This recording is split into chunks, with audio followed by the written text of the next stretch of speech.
Ma très chère Oma, j'espère que cette lettre vous trouvera en bonne santé, Papa et toi. J'ai pensé que les mirabelliers du verger devaient maintenant être en fleurs. Je ne vois guère la nature de là où je vous écris ce matin, mais j'emporte le souvenir du jardin de Sigolsheim partout avec moi, surtout quand vient le printemps. Chaque dimanche, quand le temps le permet, je vais arpenter les allées du parc de la Pépinière.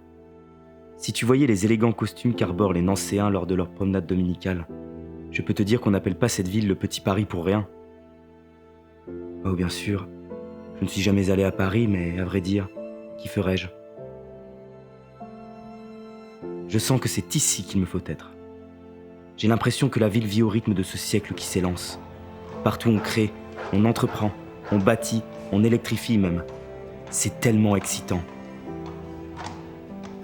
Je vous ai annoncé dans ma dernière lettre que je voulais être aux premières loges en me présentant chez Monsieur Majorel.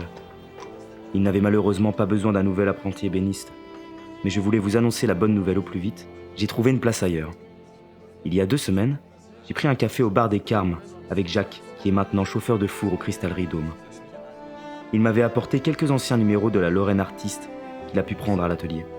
C'est comme ça que j'ai découvert qu'une nouvelle fabrique de meubles modernes se crée rue d'Auxonne, pas très loin de chez Berger-Levrault, l'imprimerie où travaille papa. Je m'y suis présenté lundi à la première heure et j'ai été embauché. Les ateliers sont ceux de messieurs Gauthier et Poinsignon. Monsieur Gauthier est un ancien dessinateur de la maison Majorel. Il a d'ailleurs consulté mon carnet de croquis d'observation. Pour tout dire, je craignais son verdict, mais il a beaucoup aimé Maison Belle.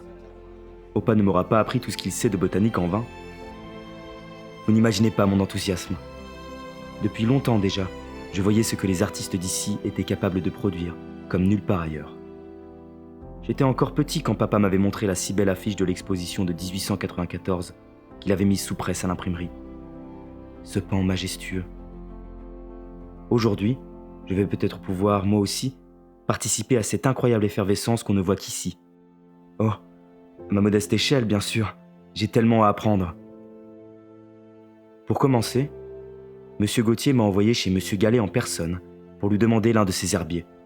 J'ai couru dans toute la ville et l'ai finalement trouvé au milieu des conifères du jardin de Monsieur Schott, à Maxéville.